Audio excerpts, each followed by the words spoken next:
Okay, good morning. We'll go ahead and get started. It is 8 o'clock.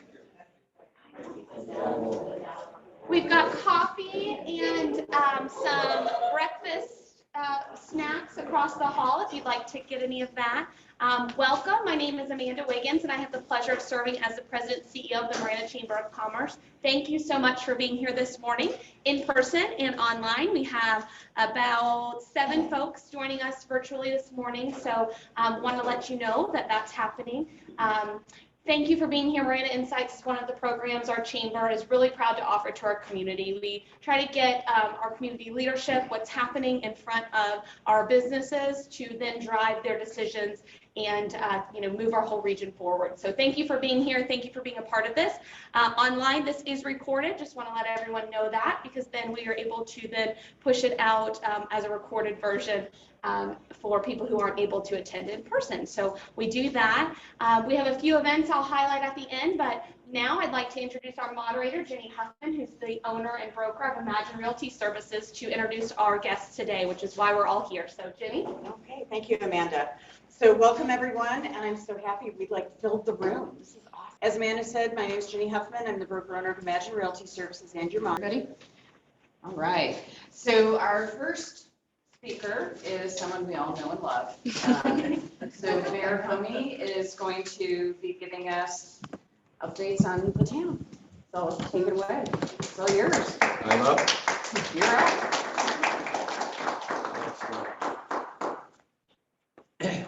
I have to tell you how my morning got started this morning.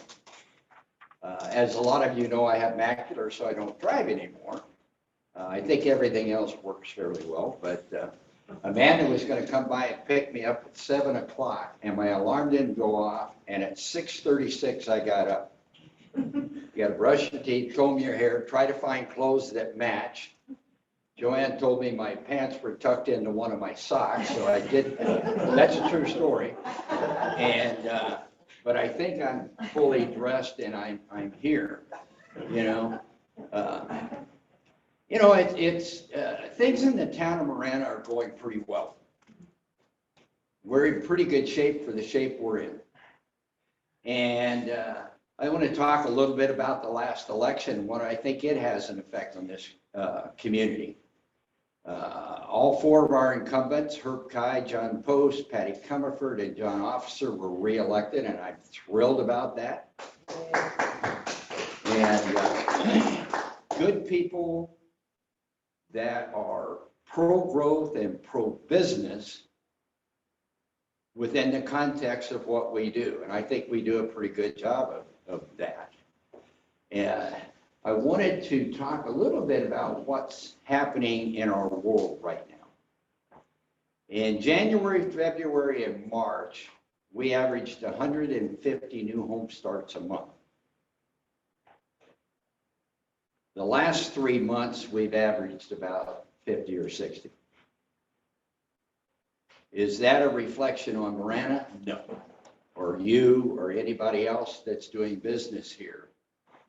Our issues right now in our economy are not demand issues, they're supply issues. Our home builders are building houses because people want to move to our community. They love what's going on here. They love the atmosphere, the schools, the business community, the neighborhoods, the parks, our phenomenal policing and everything else. The biggest problem is builders can't finish houses. I'll give you one example. D.R. Horton has a property kind of catty-cornered out my backyard in North Marana. They have 80 houses in there. They've been working on it for 2 years. They can't get windows for the houses. They can't get bathtubs and hot water heaters for the houses. They have the shingles for the roofs, but they can't get the metal hangers for the shingles. Those 80 houses are still sitting vacant. And part of the reason is not that people don't want to come here. It's they don't have the materials to get that housing ready. And so, I mean, that ends up being somewhat of a crisis. I've talked to the management team over there. About half of those houses are sold.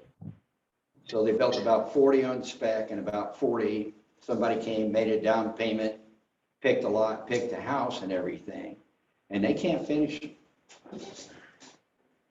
And that is going to become an issue as we move forward for a lot of people. And so we're kind of looking at a lot of that kind of stuff. As far as the town is concerned, we're doing pretty well. We're financially stable. We have a great management team, and I don't want to give Terry Roseman too much credit because he already gives me a hard time. But under Mr. Rosema and the team, we're doing really well. We're watching our money. If what happens a lot of you are too young to remember a lot of this, but in 2007 and 8, the world came to an end for business, for home building, for everything. I think we're a little better prepared now. I want to brag a little bit on the town of Marana. When that recession hit, we didn't lay anybody off. We made some special exceptions with our staff. No overtime.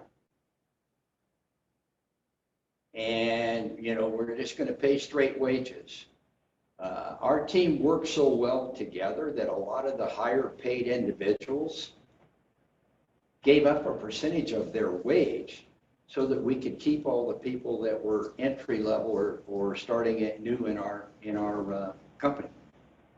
So we're going to be fine through all of this, but things are going to kind of change a little bit.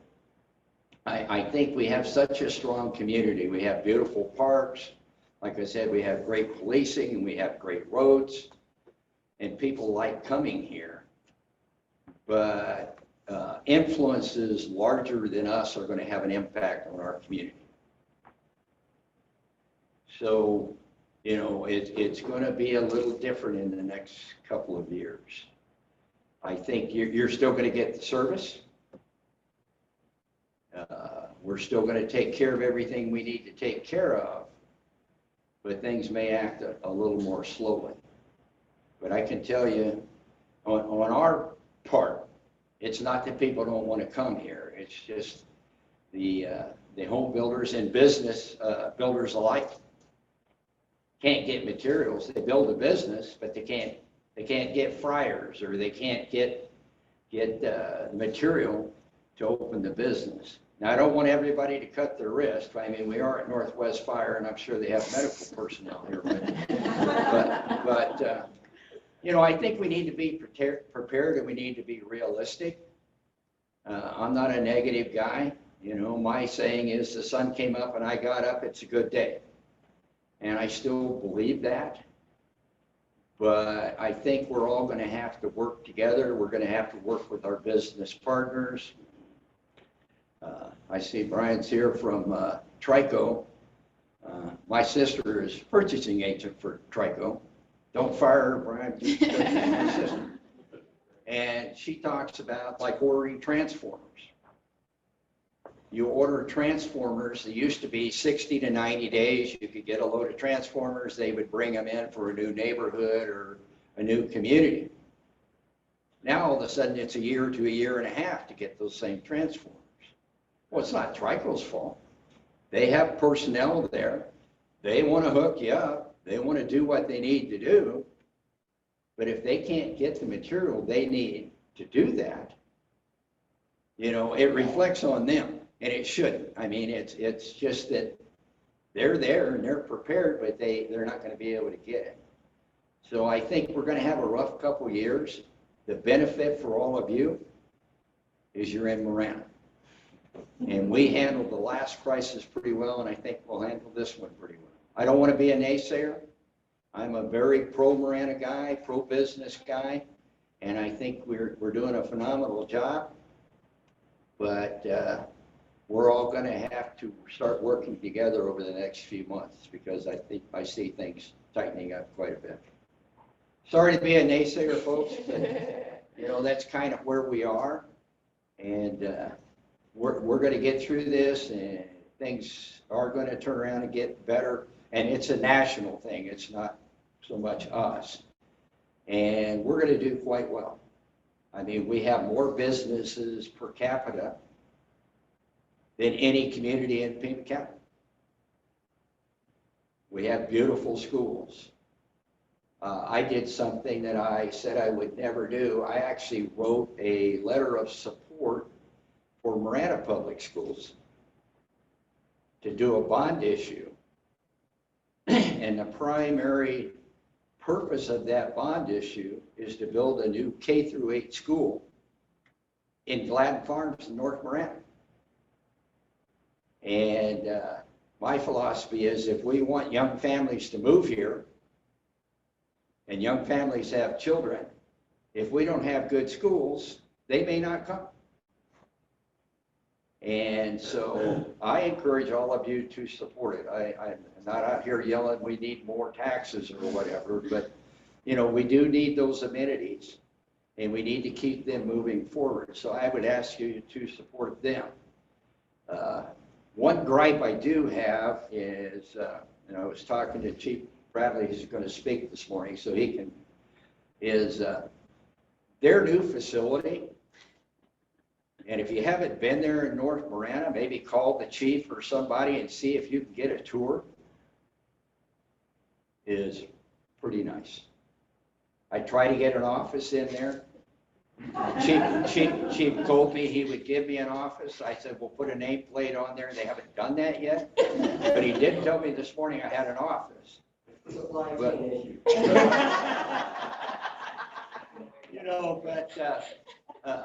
you know, Marana as a community is doing very well. The school's doing very well. Northwest Fires, our partners, are doing very well. Trico, who's partnered with us on a lot of things, is doing very well. But I ask you to have patience with all of us. Kind of like Chief Bradley said, it's a supply side issue. But we're doing the best we can. Thank you all for giving me an opportunity. Oh, at the end maybe or no? It says Q&A, right? Yeah. Okay. Not off the hook quite yet. In 2007, 8, something like that, Gilbert Davidson was the town manager, and had a meeting similar to this. It was one of the luncheons, and he spoke about the budget and what they were doing, talked about the exact same thing. People actually were, giving up their own salary to help others. And I asked him after the meeting, specifically, what line item, because Marana had a balanced budget, and nobody else did. I mean, you weren't running deficits and all that stuff like so many other municipalities were. And I asked him what specific line items on your budget you cut to make that happen, and he went over some of that. What do you see happening in this current environment in terms of cutting any services? What do you think you're going to have to do to pull this off and stay afloat as you did so well in 2007 and 8? Do you know what I mean? Does that make sense? Right. Well, first of all, our budget's 233, I think, 233 million. You don't have to spend all that money. Okay. That's a cap on what you can spend. And what you do is through processes. I'll tell you what we did the last time. We went through and said, nobody goes to seminars or conventions or any of that kind of stuff. That's really important, and you learn things and you interact with your peers and everything else, but we just shut it down. We said no overtime. You know what? If you have to work an extra half hour, maybe just kind of do your thing and go on. You have a job, you have insurance, you have the opportunity. And people bought into the process. There are certain things, you have a big project like that, and talked to Mr. Roosevelt last night on the project, that there are certain projects that you have in the budget that you may not be able to do this year, but you put it in there just in case you get to it. Well, what you could do is slide funds from that project to another project that's more necessary, whether it's for safety or traffic movement or whatever it is, and move money around. the general overall climate for finance is pretty good. Retail sales taxes through the roof. But a lot of that money that was handed out by the feds is going to start dissipating after a while, and you'd be seeing some of that going down. But I think we have the experience that we're able to handle that kind of stuff. So you don't do a lot of extra things. Squad cars or dump trucks or whatever. I think in the budget in 2007, and we actually have it in this budget, buying a new road grader. Well, you need a new road grader, for certain dirt roads. You're taking, the thing's $500,000. You look at that and say, well, you know what? The old road grader still works. We really need a new one. We could do a better job and do it more quickly. Maybe we don't buy the road grader this year. We push it to next year and see how things are. So there are ways to work within the parameters of the budget to keep us on track. So you're not seeing any cuts in police or anything like that? No. The biggest asset the town has is not the town hall or buildings or parks. Our biggest asset as an entity is our people. And I just don't see any cuts in people at all. We need police to keep safety. We need people to work in the parks to keep parks open. During the pandemic, just to go through a little aside, we kept all of our parks open. People were locked in their houses. They had their children locked in at home. They didn't have anywhere to go. We had people cleaning the restrooms 3 times a day. We had people going to slides and swings in parks and spraying them down with disinfectant 2 or 3 times a day. But we kept those entities open. Well, that was our people. That was the men and women in our parks department. Our police officers had to work every day, pandemic or not. We had an innovative program, and I give Mr. Roosevelt a lot of the credit here. We shut our senior center down during the pandemic. Seniors were a lot of the people that were succumbing to COVID and all that kind of stuff. This senior got it, and it didn't do me in. But anyway, we had a lot of police officers or parks people or roads people who couldn't send their children to a daycare center because they were closed. His innovative idea was use those park and rec personnel, the 3 or 4 people that worked in the senior center, to provide child care for the men and women in our police department that have to come to work. And we did. So that's how our family works together. That's how, and we handle it. So I think things are going to get rough, but I think we're going to do well. Thank you. Do we have any other questions? No? Thank you so Thank much, you. Mayor. So our next speaker is Chief Bradley from Northwest Fire and giving us an update on what's happening within the community with Northwest Fire. So good morning, everybody. For those of you who don't know me, I'm Brad, Fire Chief for Northwest. Been the Fire Chief here for 4 years this last July. So been blessed, an amazing organization. We serve an amazing community, and like the mayor said, our greatest asset is our personnel in addition to our public trust. Public trust is everything to us. Without it, we cease to have the ability to operate and function. It is the thing that we hold the most dear to us.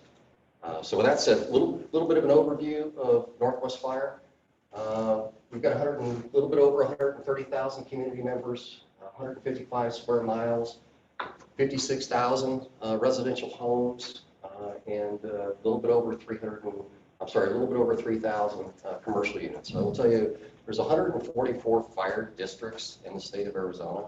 Northwest Fire is blessed to have the most commercial properties, the most businesses of any fire district in the state.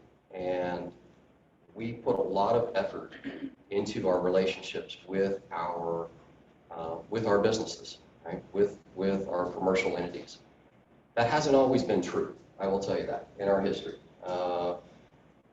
Prior to my tenure as fire chief, I think we had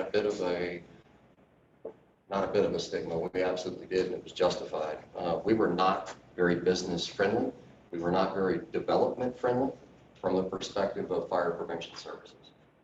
We have completely revisioned our fire prevention, our plans review processes, our permitting process, our alignment with the town of Marana Development Services. And I can tell you, we've kind of come 180 in the last 4 years, and I'm especially pleased with that.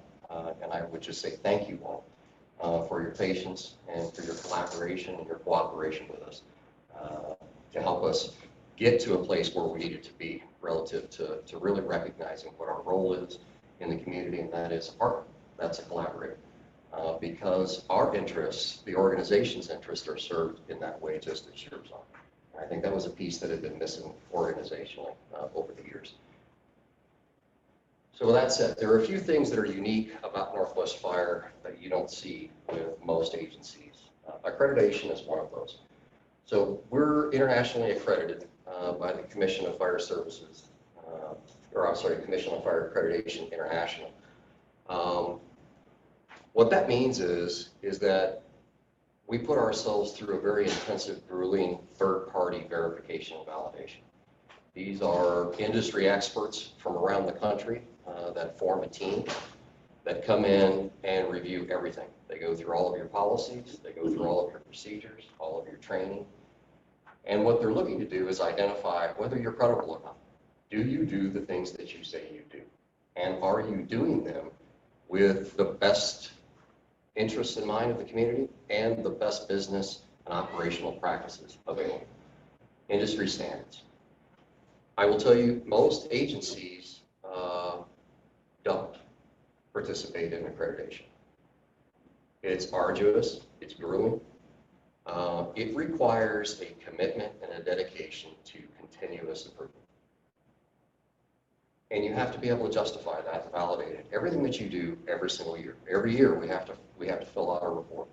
And it is a lengthy report. It's hundreds of pages and we have to submit it. And then we have an interview process where the reviewers, third-party reviewers, will come in to validate that you're doing exactly what you should be doing. Part of that accreditation process is assessing the needs of the community. What does the community expect from us? Strangely, most fire departments in the country, they will all tell you what they do and how they do it. When you ask them why they do it, they'll tell you because that's what the community expects. And then when you ask them to provide a survey from the community or some input or guidance from the community, most of them won't be able to do that because they don't really survey their community. They don't survey the needs. They do what they've always done, thinking that that's what they should do. For our organization, as an accredited agency, every 3 years we put out a community survey and we ask our community, what do you expect of us? What do you want from us? What can we do to better serve you? And as a result, every 3 years we modify and we change and we adjust. That's one of the things about most fire departments. Fire service, it's a couple hundred years of tradition, completely unimpeded by progress. It really is. And so the accredited agencies, they seek to change for the better. And there are a lot of agencies out there, and when we went through it, oh boy, we fought this thing tooth and nail. I will tell you, we fought. Because at the time, we had more of a traditionalist mindset. And we thought we knew better, right? We know what the community needs. We know that better than they do. And we had that flipped. And so accreditation really requires you to integrate with your community, get them involved in what you're doing, seek their input, seek their guidance, okay? So every 5 years, we go through the reaccreditation process. Only 12% of the entire United States population is covered by an accredited agency. ISO. ISO is the organization that collects information on the community and the fire service provider and the insurance service office rather, grades the fire department that provides protection to this community and every other community. And those grades range anywhere between a 10, class 10, which is the worst, to a class 1. Really, really pleased and proud to say that we are a class 1 organization. It places us in the top 1% of fire departments in the country. And as a result of ISO 1, your insurance premiums are the lowest they possibly can be. They can't be any lower. Thank you. You're welcome. You're welcome. Now, there's a lot of discussion about this, right? It's interesting to me because there are plenty of agencies around us, and we'll talk a little bit more about ISO. If you look at 474 out of over, I think there's 36,000 different fire departments in the country. There are only 474 that are class 1. There are only 2 class 1 fire departments in southern Arizona.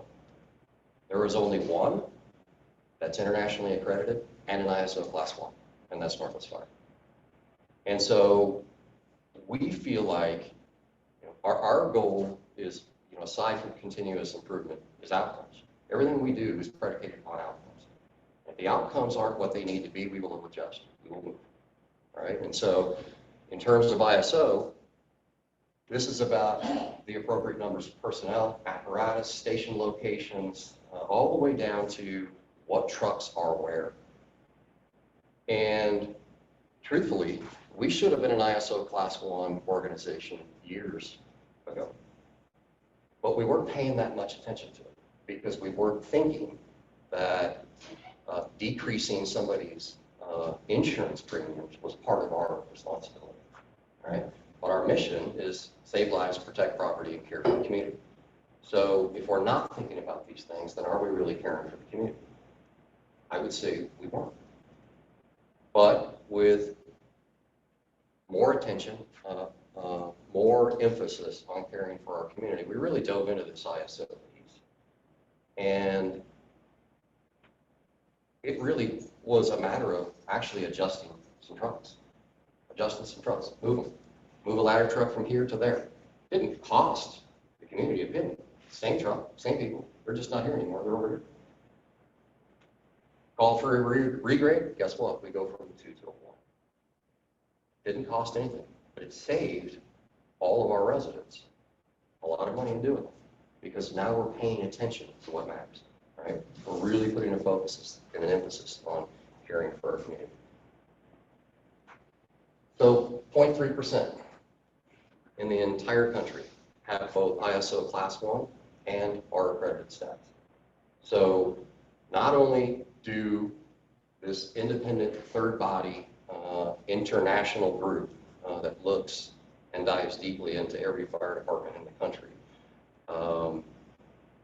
not only do they think Northwest Fire is a stellar organization, but ISO, they do the same thing. And we do all of that for the benefit of our residents and our visitors to the Northwest Fire. Automatic aid. We're blessed that we joined a partnership many years ago, actually, with the Golden Ranch Fire District to do automatic aid. What automatic aid is, it's a seamless approach to emergency response. So it doesn't matter if you live in the Golden Ranch Fire District, if you live in the Northwest Fire District, if you dial 911, the closest truck is coming. Doesn't matter. Jurisdictional lines are gone. We don't care. We care about saving lives, protecting property, and caring for the community. And that allows us to work together to balance, to look at the entire region as one community. And we meet regularly, usually a couple of times a month. We look at our responses, see if they're balanced between the organizations, see if we need to move some trucks around. And as a result, we've got Golden Ranch. What we had noticed was Golden Ranch was pushing an ambulance, one of their ambulances, up into the Dove Mountain community because they were closer.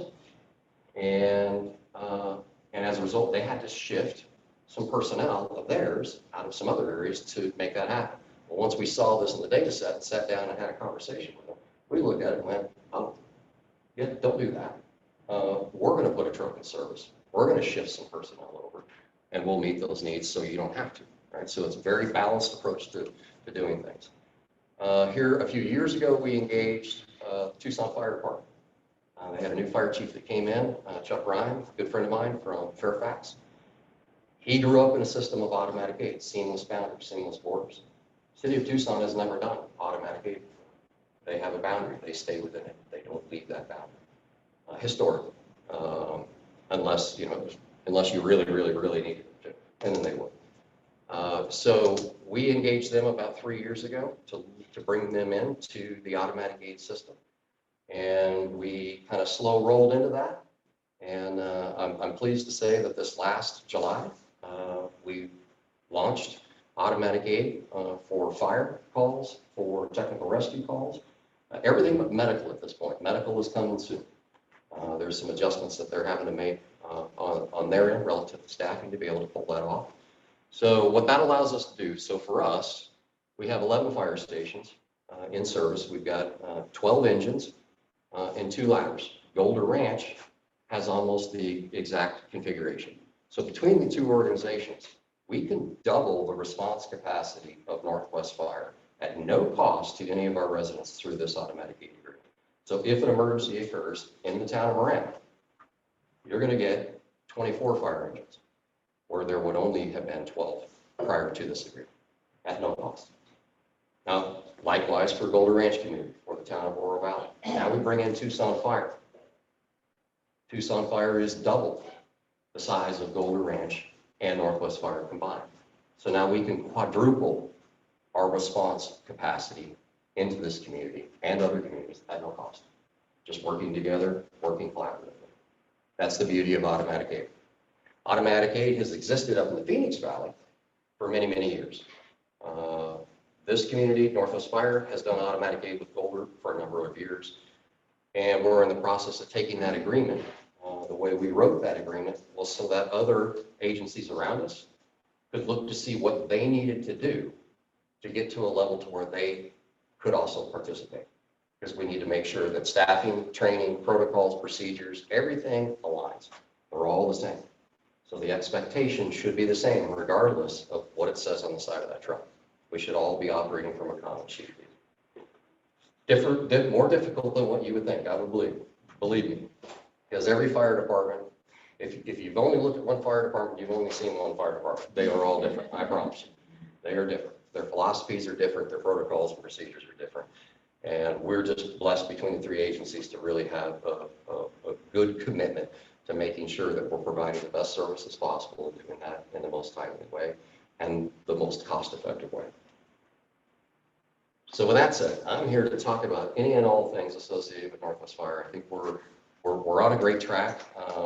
We have the same concerns relative to the future and the economy. We don't operate off of a sales tax. We operate off of a property tax. So the impacts to us lag a little bit. So as we see the economy go in a different direction for us, we generally have about 2 years to react to that before we start seeing values decreasing, and then we have to respond to that. So I think we're doing the best we can right now to get ahead of the curve. We're doing the best we can to control our costs, bolster our reserves, because we're going to want to use those to offset financial decreases in the future without having to impact the tax rate, et cetera. So we're actively engaged in planning for the future. We've seen this a number of times.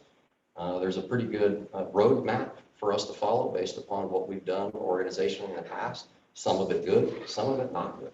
There are a lot of lessons learned, and that's one thing about our organization that I love, is we're going to try anything twice, and we're going to learn from our mistakes, and we'll learn from our successes, and we'll learn from our mistakes. So I think we've got a good plan on how to deal with things moving forward. So with that said, I open it up to all of you for any questions that you might have. Yes, ma'am. I just have, maybe a partnership with the town of Marana on business, for businesses, new businesses, and TIs about fire inspection. I know when I first started at the chamber, there were some issues, and I'm sure this accreditation has changed things a whole lot. But if you could just speak to, you know, the speed of Absolutely. that service. Absolutely. We have partnered with the town of Marana in a number of different ways. Development Services is one of those. Jason Angel, who I'm sure you know, Director of Development Services, he and I meet monthly. And by the way, Terry, he stood me up for lunch the other day. So we had that scheduled on Tuesday, and he straight stood me up at La Paria Suiza. So, but what we've done is we've taken our deputy fire marshal, we have two, and we've assigned he and his team to the town of Marana. And we are, as the town is bringing in permits through their online process, they pipe that to us. We have our own login to their system, so we're sharing that asset and that resource. So as those plans get submitted, we're seeing them, and we go to work on them. And Jason and I have worked to set a time schedule together where we will have reviewed that and get it back to them, and it is 5 days. It is 1 week, and I will tell you, that is a difficult task when you're getting, right, when you've got 150 permits and plans that are landing. And so, you know, for us, TIs are always interesting, right? Tenant improvements, those are always interesting because the fire code, depending upon how much work you're going to do, if the building is relatively old, and it usually is if you're doing a TI, it would have fallen under a different fire code back in the day. And as you go through those tenant improvements, you reach a point where you now must be compliant with the new fire code, right? And that is almost always new news to somebody who's doing a TI. I did not plan for that. And so what we did was we worked with the town, and for the first time in the town's history and Northwest Fire's history, we adopted a common fire code that didn't have all of these additional, right? The fire code is about yay big. But what Northwest Fire did was it built all these addendums that were about this much, right? So when you go to go through your permitting process with the town's looking at the fire code, and we're looking at all these exceptions that we had, all these amendments to the fire code that the town didn't. We went through and wiped all those out, 100% of those amendments. We're done with that. We're done with it. We're going to follow the base code, period. And if there's something that just jumps out there, because there's always that caveat in the fire code that says, you know, the fire chief or the fire marshal, for extreme safety reasons, can alter. We haven't altered. There's no reason to alter. Base fire code is just fine. Right? It's simple. It's very easy to understand. It's easy to navigate, and it doesn't cause a lot of confusion, angst, and anxiety.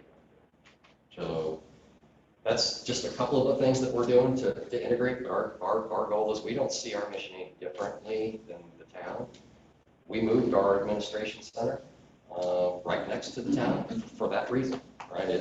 We're right here. We're all in this together. And your mission is our mission, and our job is to integrate with you and be a partner. You know, we've talked about their inspectors and our inspectors cross-training. Should we send 2 inspectors out, one from the town, one from Northwest Fire? Why not just send one? You take these, you take those. Those are all things that we're looking at and talking about. You know, the market out there for inspectors is incredibly difficult. It's tough to find credentialed folks. We've gone through the extent of hiring people off the streets with nothing. And it's a 3-year process to get them to, they come in as a recruit inspector. And we give them all the training that they need. And then they move to Inspector 1 and then Inspector 2. And I think it was, Tuesday night, we just promoted 2 folks to Inspector 2. And that have been with us and going through that process. They've got one other level to go to. And so that's what we had to do. Because those folks are really, really hard to find out there. And I know the town's experiencing that as well as others. But, you know, for us, it's about integrating as much as we can. And making sure that everybody understands we're all in this together. And from a building safety perspective, folks over at Development Services, they know if they're going to go out and deal with the business, we're going with it. And if we're going out to deal with the business, the town's going with us. We're lockstep. There isn't any decisions that are being made that we're not in. was not the case years ago. I don't think we were in alignment on it. And as a result, there was a lot of friction there that was unnecessary. And the town got a black eye, and we certainly did. And we were mostly responsible for that. So I will own that. But please, we're on the right track. You're welcome. We have an online question. Yes. An online question from Karen. Did the city's fire insurance rate go down, or did the residents' fire insurance rate go down? So the city is self-insured, so they kind of set their own rate. Their residents' rates went down because they were successful in becoming an ISO Class 1 organization. They're working through the process of accreditation right now. This is the city of Tucson. City of Tucson, correct. Yeah. That was the question, right? I believe so. I don't know if they were referring, instead of city, maybe town. Did the town, let me read it this way. Did the municipality's fire insurance rate go down, or did the residents' fire insurance rate go down? And Karen, if you'd like to unmute and clarify, please do so. You just said that fire insurance went down, and I wasn't sure if it was the town of Marana or the people who live in Marana whose rates went down. The people who live in the town of Marana, as well as the people who live in Pima County, who are residents of the Northwest Fire District. Okay. That ISO rating applies to all of the Northwest Fire District. Anybody who's paying insurance, property insurance, be it the town, if the town has insurance on facilities, I'm not sure if they do or don't, but anybody who's paying insurance for their property. Now, interestingly, we have no way of knowing, right? Because I always, well, how much did it go down? Boy, I don't know, right? Because every insurance company is a little bit different. And so and we don't know who is insured with who. And so for us, what I can tell you is that for residential insurance, it was more impacted when we went from a 3 to a 2. And commercial insurance was more impacted when we went from a 2 to a 1 than residential. So there was a bigger savings in talking with business owners and residents, right? Because we track that with our own personnel. Anybody who lives in Northwest Fire, hey, how did this impact you? And talk to other businesses. And so now, we put out, it was a big media campaign because the goal was the insurance company is not going to call you and say, hey, guess what? Right. And so that's just not the way that works. But they do, right? The insurance companies do, when your policy renews, et cetera, they will look at that information and then your rate could be adjusted at that time. So I hope I answered that question. You did. Thank you very much. You're welcome. Yes, ma'am. As an insurance agent. I was going to say, I was about to call on you because I remember you staying here at Allstate. Well, I just want to thank the mayor for talking about the supply chain issues because that leads into, your home as well and claims. So just keep that in mind. And I want to thank you for bringing up ISO because you're absolutely correct that an ISO 1 is the best rating that you can have on your insurance premiums. But I wanted to ask kind of a two-part question. What's the relationship, if any, with rural metro? Yep. And how does Northwest Fire handle non-subscribers of Northwest or of rural metro? To the residents who don't participate in rural metro subscriptions, will Northwest Fire arrive on scene? Yeah, so we don't do automatic, let me just start with, we have a good relationship with rural. And rural metro and a bunch of other agencies around us, they're interested in joining that automatic gating agreement.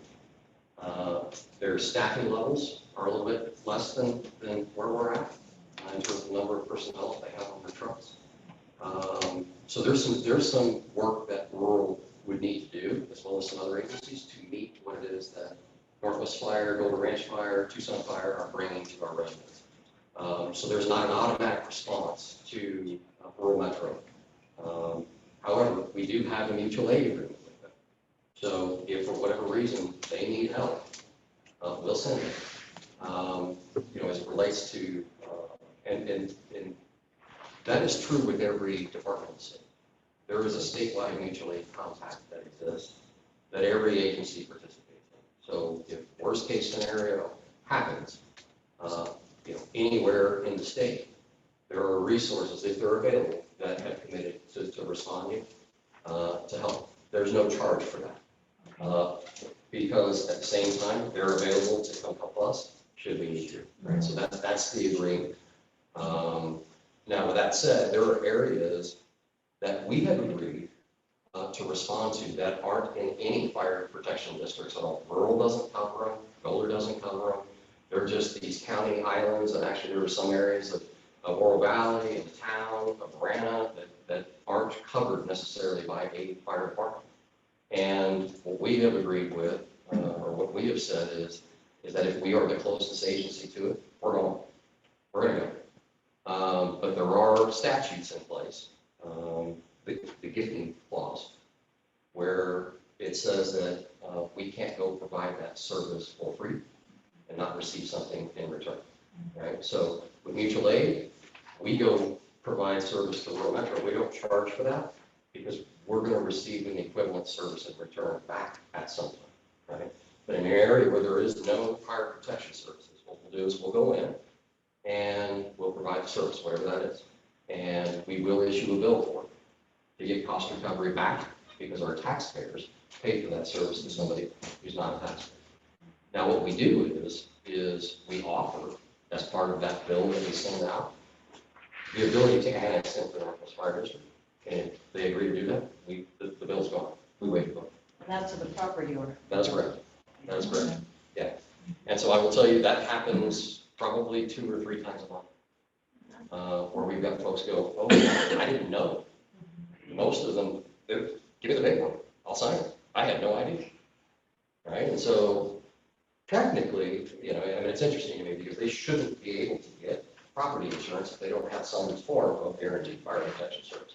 So when you mention that to them, that, hey, by the way, you're going to want to get fire protection coverage. Otherwise, there's a good chance you could lose your insurance. So we've seen that. We've had people call us and, oh my gosh, my insurance company's dropping me because I'm supposedly not in your district. Yeah, you're really not. Let's get that taken care of for you. And we've got staff that handle that. So then will that fee then, they get a bill from you, but then when they annex into your district, does that go through their property taxes then like it does for the rest of us? It does, absolutely. Yep. It normally takes, depending upon the timing of when they annex, it could take almost up to 2 years for us to actually start seeing that revenue. And that's okay. I mean, there's a lot of savvy builders out there that we work with that, they own a great big huge parcel and they want to develop it, but it's not in anybody's fire district. And they come to us and say, well, we don't want to, we're going to start building in about a year, so we want to pay taxes on this land now. And we will agree to do a pre-annexation agreement where we say, okay, we're going to work with you on your plans and your things. And as long as you agree that at some point, once this thing's built out, you come into the district. And usually what they'll do is as they build one home, they'll annex the home in. And then the next one, so it's a little onesies, to get all the way through the neighborhood. So, and we work with the town on that as well and looking at the roadways and figuring out what do we need to do here, to make sure everybody is getting covered the way they need to get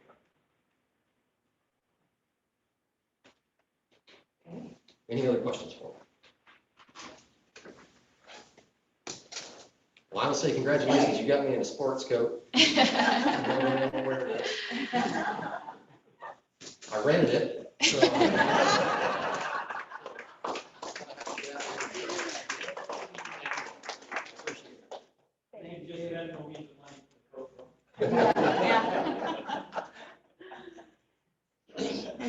It's the same coat I was wearing the last time we met. At least your trousers aren't tucked into your socks. Thank you for the help. All right. Our next and our final speaker for the day is Kurt Woody, Economic Development Director. He's going to give us an update on permits, housing starts, the commercial, and it's all yours, Kurt. Yeah, haven't seen you guys in a while. Y'all have a good summer? Go anywhere fun? Good.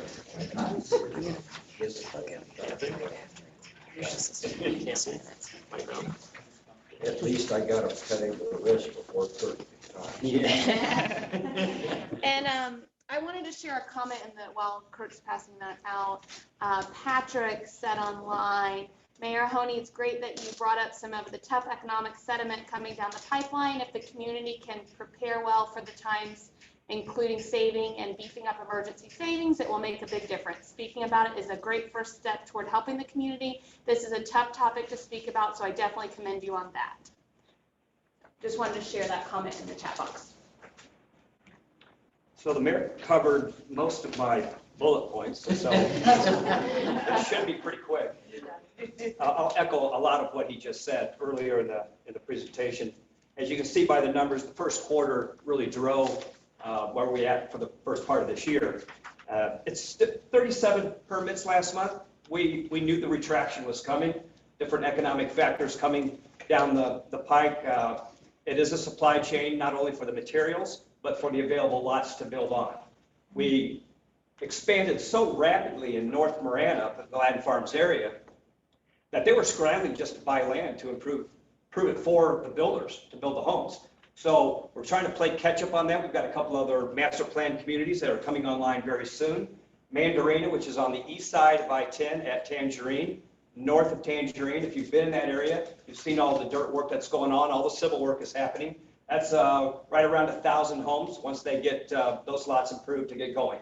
There's a couple on the west side of I-10. Monarch is in there. A couple others that are submitting their plans now. So they're ramping up to at least start that process of getting those lots improved for the builders. It'll take a little bit of time, but we'll get there. Okay, I'm going to call this cautious optimism.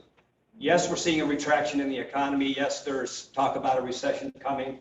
And even in the last recession, Marana didn't do as bad as a lot of other people, not only in our state, but the nation as well. We were still growing, and we will continue to grow. There are so many projects in the backlog right now that there's 18 months to 24 months of work still out there, not only in the residential side, but on the commercial side as well.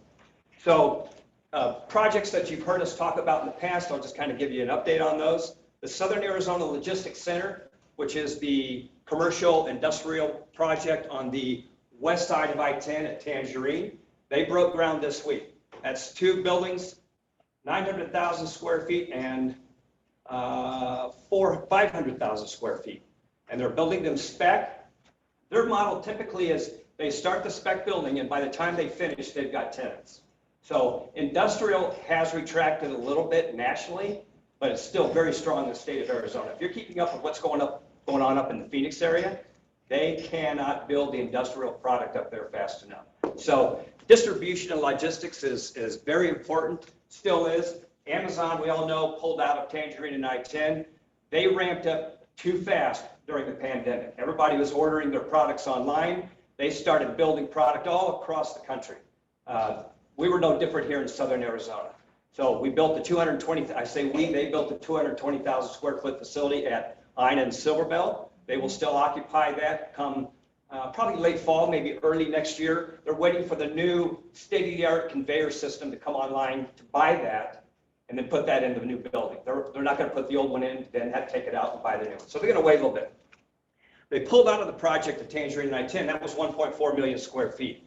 I saw the writing on the wall. We saw the writing on the wall with all the articles for the first probably 3 months of this year. Amazon was starting to pull back on a lot of their projects they had planned. In fact, they were vacating buildings that they were already in. So they overestimated the need for online and logistics in that 2-year period. They're kind of pulling that back a little bit. Now, a lot of people are going out and doing physical shopping now, so that's why. Let's see, what else? So we're talking to a client right now on that previous Amazon property for that 80 acres. They're in escrow. If they buy that 80 acres, we're done with commercial and industrial land up in North Marana. That's improved and ready to go. So my focus right now, and our focus right now, we had a meeting about this last week, is to shift to the east side. A little bit of a challenge over there because of the infrastructure requirements. So Tangerine is in design right now. to expand that to 4 lanes all the way up, I'm going to say a couple of miles up Tangerine, probably up by the Tangerine Business Park is where it'll stop. Where Soul Dog will be building Well, someday. where Soul Dog Lodge, and I'm waiting for those plans to come in the door. Let's get those going. That's going to be a great campus, by the way. So that's in design. Okay, that's great. So we'll have the expansion there. We're also planning to put the water line in up Tangerine as that project is being built. The big issue is wastewater. We do not have wastewater on that side of the highway on Tangerine. Every business that you see on Tangerine on the east side, is on commercial septic. Now, there are some pretty robust commercial septic systems out there that can take, quite a bit of flow from a business, but I can't put in really sizable industry over there without that wastewater line. So we've started that discussion for the east side. How do we put that into the master plan and provide that service for those businesses? Otherwise, it's going to be, medium-sized to small businesses over there on commercial septic. So is it a package plant, something smaller that they don't hook up into our Northwest wastewater treatment plant? So we're looking at those options, get that into the master plan. There's quite a bit of acreage over there. I carved out on GIS last week of what could be developed in the near term, and it was 1,200 acres. So there's quite a bit. And that doesn't include the 4,000 acres of state land going up Tangerine to Dove Mountain Boulevard. Now, there's some protected pieces up there. The preserve is protected. That's 1,500 acres. But if you take the land to the south of Tangerine, that's 2,000 acres. And then to the north of Tangerine up to the preserve, there's another at least 1,500 to 2,000 acres in there. Yeah, it takes a little time to get that state land into private hands, but that's the future growth. Tangerine is the next golden goose for the town of Marana. So we've got to start that planning and getting into development process. Out at the airport, the siting study is complete for the new tower. That's huge for an airport. We do get a fair amount of business traffic that comes out to the airport, but there's a lot of business traffic that will not fly into unprotected airspace. Pilots know which ones those airports are, and they'll divert somewhere else. They'll go to Tucson and fly out of there or land in there. We get a tower, and we now have protected airspace. That increases our business jet traffic considerably. And because of that, we're getting a lot more interest out at the airport for commercial operations, jet centers and that type of thing. We'll be going into design phase for that tower here shortly, now that the siting study is complete. Get it built. I'll give you, let's say, 2-year time frame to have that tower built, and that will be manned by the FAA. Everybody that drives by the Marana Center, Twin Peaks and I-10, you see dirt flying like crazy out there. Luke dealership is going vertical. Right next door to them will be American Furniture. They will be going vertical very soon. Those 2 projects alone will be a significant contributor to our retail sales tax. We estimated that Luke dealership, once they're fully operational, will be in the neighborhood of $1 million a year in retail sales tax. Just that one business. You add American Furniture to that, another $500,000 to $900,000 a year in retail sales tax. So that Marana Center is really taking off. We have HSL Properties. They're going vertical right now with their luxury apartment complex. There's I'm going to call it a high-end self-storage facility just on the other side of HSL. Really nice property. The building looks great. It's going to be really a nice addition to that area. Those projects are really popular right now. We're getting almost a call a week for self-storage locations because I'm from the Midwest. We had attics and basements. That was our storage, right? Out here, you have to have self-storage unless you have a 3-car garage, and then the third one makes as your storage. So they're very popular projects. When you're in a community that's growing as fast as we are residentially, self-storage it wakes them up, and they're looking for places in the town. Our downtown area, we've talked about that. The developer, so the first phase of it has the street end with the sidewalks and the parking. That developer is already underway. The field that connects to downtown Marana Main Street is 40 acres. That developer is Scott Steitler. He's done a lot of projects. He's from the San Francisco area. He's done a lot of projects down in the city of Tucson. He has now hired a master plan conceptual designer. He's an architect by trade and city planner by trade, lives in Pasadena, but he's the Notre Dame Dean of Architecture, and he flies home to Pasadena every weekend when he's not at school. So he's hired this guy. He's pretty, what we call black cape designers. Those are the top of the line, international, well-known people. So we're going to get a really cool conceptual master plan for that 40 acres. And then when you cross Greer Road, there's 19 acres of town-owned land that he's going to put into that conceptual as well. So we're going to offer that up as a possibility for that entire conceptual master plan downtown. He's looking for that really unique, iconic first project. So that's the type of developer you want for your downtown. That's started now. We got that master planner on board. Let's switch over to what I call tourism revenues. So occupancy rates dropped a little bit last month. We're still tracking very well over the last few years on occupancy rates. The difference is our RevPAR. Revenue per available room is the highest it's been in many, many, many years. So pre-pandemic, maybe the RevPAR was probably around $60 to $80 per room. It's $130 per room right now. So even though occupancy rates have dropped just a little bit, and that happens in the summer, especially when the economy starts to take a little bit of a downturn, but the RevPAR is the tops, and that's what drives bed tax dollars, which is, again, revenue for the town. So between the RevPARs for the occupancy rates and the tourism, the retail sales tax that's driving right now, I keep a track of it, finance does too, but our retail sales tax is still going north. Our trends are going up. And yeah, the economy is going to take a little bit of a blip here, I think, for the next year, but you know, we're fine. We're in pretty good shape, just like the mayor said. So with that, I'll take any questions you might have. Joanne? Amazon at Ina and Silverville, north of there's construction. I know there's apartments going in. Is there any retail going in there? I've heard rumors that they're doing a strip center, but I can't tell by the construction. But you're not aware of any retail going in there, right? I'm not aware of any retail there by the Amazon and the apartment complex. Right, okay. I don't think so. Just checking. I haven't seen anything. No, yeah. No? Okay, thanks.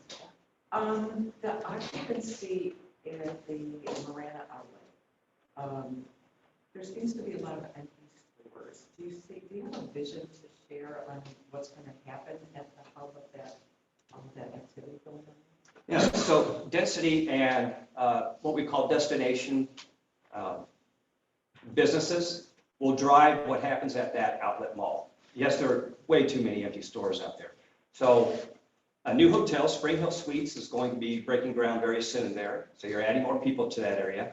American Furniture is a destination. It'll add more people to that area. Luke Dealership is a destination. It will add more people to that area. And then when you drop in 250 apartments right next door to the Premium Outlet Mall where they can just walk across the street and shop, I think you'll see those stores then become occupied. Yeah, it'll happen. Is there any retail development already in sight right across the QT gas station, kind of in between QT and CTI? There's right now where the corn terror is going to be setting up, that pad right there, that lot. I know there's a sign that says retail pads for sale or something like that, but is there a development already? Right adjacent to the QT, no, not yet. But if you go behind the QT where that tree line is, right, there's a triangular piece back there. It's right at Crossroads. Is that road that takes you to the frontage road? There's 28 acres there. That is in escrow right now. They're doing their due diligence, and that will be a retail center with a bigger box grocery and consumer product going in that center. Should they close? And it looks like they will. Thank you. How about the interchange there? Say again? The interchange at Tangerine and Nighttime. So where Amazon was going to go and where Flint Development is now breaking ground for their two industrial products, that was a 300-acre parcel that Crown West purchased from Macerich. Macerich is a retail developer. Crown West is the master developer for the homes up in Gladden Farms. They bought that 300 acres, then sold off those parcels.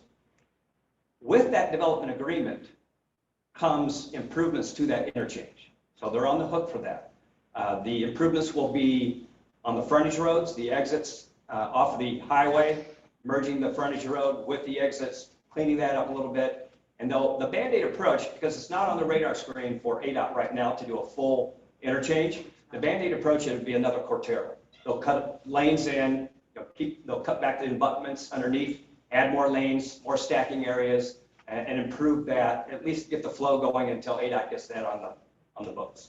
It's gonna take a little while, but it will be much better than what it is right now.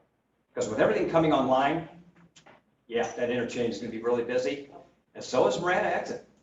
That interchange is gonna be busy too, and the master developer on the east side up in that area, which is 6,500 homes, that's the villages of Tortolita, they're on the hook for Marana interchange and the improvements that have to happen there.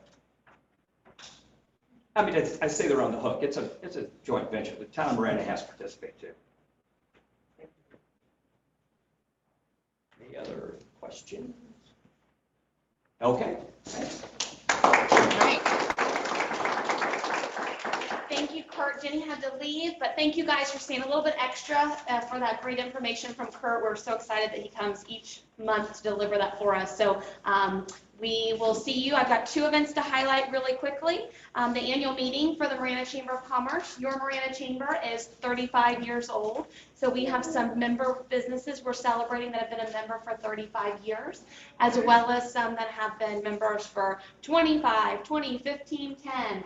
So we really want to celebrate our members. We also have Farhad with PAG that's going to be our keynote speaker for that, to talk about some of the projects with the Pima Association of Governments. You're headed to a meeting after this for all of that. So there's a lot of really great things. I had a colleague in Vail that told me they had Farhad speak at their event, and it sounded like the Marana Chamber or Marana community update. So we'll hear all that he has to. He used to work for Marana. He used to work for Marana, so great relationship, but just want you to know that. Be there, please. We want it to be informative. September 2nd, the Highlands at Dove Mountain. It's a breakfast meeting, so 8:30 a.m. Then the next piece is our golf tournament. It is on fire. We have had just yesterday a really big cooler sponsorship come in, another team, 3 teams added yesterday. So please, if you want to participate in that, get your team, get involved in that. Let us know if you want to be a part of it. It's September 16th, and it's at Tucson National. So it's going to be a really, really great time. We've got things to order for sponsors, so we want you to be in quickly, signs and all of that stuff, so we get your logo on all the things. And it is the Marana Chamber of Commerce Ed Stolmaker Golf Tournament. We are supporting the One Veterans Foundation with that. They provide service dogs to veterans with PTSD. So we partnered with them this year and excited to do that. So with that, go forth, have a wonderful day. Thank you for being here online and in person.